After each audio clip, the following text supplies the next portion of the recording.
Hizbullah Lebanon dikabarkan telah menggempur Kiryat Shmona tanpa peringatan. Dengan menggunakan 2 roket Katyusha, Hizbullah mulai menghantam sebuah kota di Israel.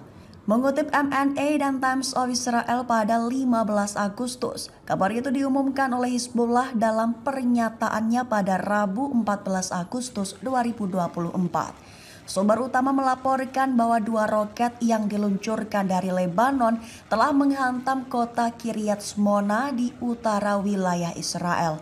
Juru bicara kota Kiryat Shmona pun buka suara.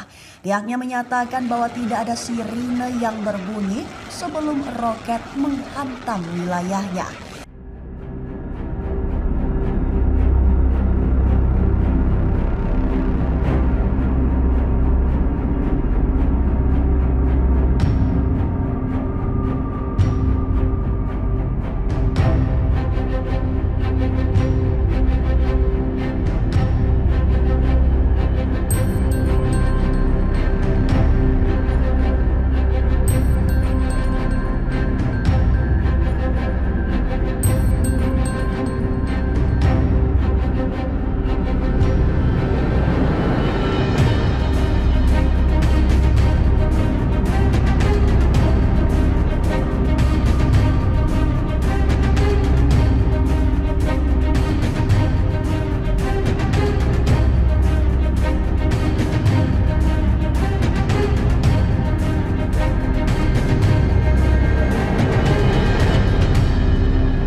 Download Tribun X sekarang, menghadirkan lokal menjadi Indonesia.